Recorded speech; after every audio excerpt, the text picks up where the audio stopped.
What's going on, everybody? We have a little bit of fear today for the Bitcoin miners for Bitcoin. I want to talk about what's going on with outflows for GBTC and why that soon may be drying up. And I also want to talk about CleanSpark and why we're selling off. We did see an insider sell some shares, so I'm going to touch on that as well. Now, if you guys don't mind, make sure you hit the like, subscribe, ring the notification bell. It definitely helps me out. And if you're interested in any stockbrokers or exchanges, check out the links down below for some free stocks and cryptos. Bitcoin's showing a little bit of weakness again. We broke back under this trend line, under this resistance. We were in this kind of a descending channel for a little while after a breakout, but now we're under this resistance line, so keep an eye on it. I do think the market will react if we try to break it. More importantly, for the short term, keep an eye on our long-term ascending support level. We have been following this since early February. I am watching 62,000. If we come down towards it, it could be a bouncing point right at 62. If we fail 62, if we create a new lower low, that's not a good sign. And if we do break 60,000, start heading to the 50s, first level to watch is going to be 59,000. It was a bouncing off point when we had a flash crash. And if we fail that level, the next level to watch would be roughly this 57,005 area. We continue to see outflows from GBTC, but one theory suggests it's almost over. And Eric Balchunas says that any Gemini or Genesis outflows are likely buying Bitcoin. Hence, the market is holding up somewhat. Takeaway, the worst is probably close to being over. Once it is, only retail will be left and flows should look more like the February trickle. And he thinks it's very likely that this uptick in outflows is related to the bankruptcy because of the size and consistency. The flows in February showed what retail outflows look like, smaller and random patterns. Also, any Gemini or Genesis outflows were likely buying Bitcoin with that cash, hence the market was holding up. But Genesis has been selling GBTC so that they can pay out their clients in kind. And this is mentioned in a March 19th statement from Genesis. They'll be returning assets to creditors in kind, meaning in Bitcoin. We also have another article saying that GBTC outflows should finally settle within the next week or two. And GBTC has now bled more than $13 billion since its January launch. And if you guys remember, the last couple of videos I did mention that the Grayscale CEO said that there will be lowering fees soon. And they also gave a $12 billion outflow number. Well, we have now surpassed that. You can see that recently in terms of the spot Bitcoin ETFs, we have been seeing outflows.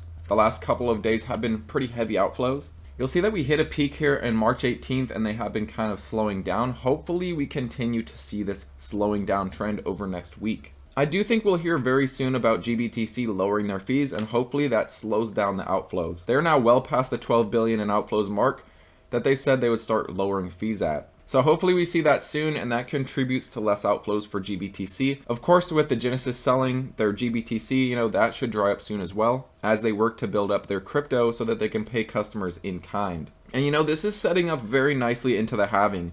What if Grayscale starts lowering their fees right before we get to the halving? We see these outflows start drying up, we see the inflows overpowering the outflows again, and this could be a great setup into the halving. Next, I do want to talk about CleanSpark. We do have an insider selling, and I'll touch on that. We saw a temporary breakout of this resistance line. However, it looks like we kind of created a new one, so keep an eye on both of these. The market might react to either of them, but we are back now under this resistance. Any weakness on CleanSpark I see as a great buying opportunity. Just a few days ago, this was in the 15 area, so I would say be patient, but at the same time, I still see CleanSpark as a good buy even here.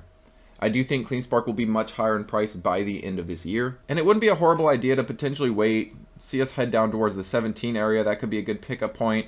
Better yet, down if we head towards 15 again. But you got to be taking advantage of these Bitcoin miners as they show weakness ahead of the halving. I think the market is presenting us a clear buying opportunity, and it's pretty obvious that they're trying to be pushed down because of rewards being cut in half. But the market seems to be ignoring the fact that Bitcoin is going to rally in price, and these miners are likely to make even more money than pre-halving, even with rewards being cut in half. Now, I do want to talk about an insider selling CleanSpark. Zach Bradford, the CEO, did sell 443,000 shares of the stock, but this is what's important. He has 2,795,000 shares. So this is literally like a sixth, a seventh or so. This isn't something to worry about. They're simply taking some profits. Every year they get rewarded in stock-based compensation. Some of it is milestone-based, some of it is reaching certain exahash numbers, and it's not surprising to see them sell some shares. This isn't worrisome. I would be more worried if they were selling like half of this number, if they're selling, a big portion of this number. But for it to be roughly, a sixth, a seventh, that's not too worrying, considering how much CleanSpark has ran up. I don't think anyone in the same position would have necessarily done otherwise. It's just some simple profit taking, and these execs know that they get rewarded in stock-based compensation as well, so they know that more shares are coming to them too. Hopefully you guys are taking this short-term weakness for Bitcoin as buying opportunities. I do think all the miners are still very, very attractive adds. And you know, we are on limited time. I do think once the halving hits, these miners will rally. They might even rally before then. That's why I've been saying you gotta add to these miners before the halving. I think currently the halving is sort of a headwind for these companies. People are obviously worried about rewards being cut in half while ignoring Bitcoin's price movement to the upside over the rest of this year. And consider this, you know, Bitcoin's near 65,000. So say the halving hit already. This would be the equivalent of these Bitcoin miners mining Bitcoin at roughly, what, 35,000 or so. There were miners very close to profitability even at that price. And in my eyes, you know, after halving, as long as Bitcoin's around the 80, maybe 90,000 area, we will see a lot of these miners posting profits. Keep in mind, a lot of these miners are reporting earnings going over pre-halving, but these earnings will be released after the halving. So we do have some good quarters ahead for some of these miners. Even after rewards get cut in half, some of these miners will be posting earnings based on January, February, and March, for example, and that's before the halving. So I do expect the market will probably be taken by surprise, perhaps, by these upcoming earnings from the miners. I do think CleanSpark will post a profitable quarter. And like I said, this is going over January, February, and March before the halving. And the market might be surprised to see a profitable quarter, and it might rally the stocks. But let me know what you guys plan on doing here with Bitcoin and the crypto miners over the next couple weeks as we approach the halving. Are you holding right here? Are you loading up right here? Are you selling? Thanks as always for watching, guys, and have a good weekend.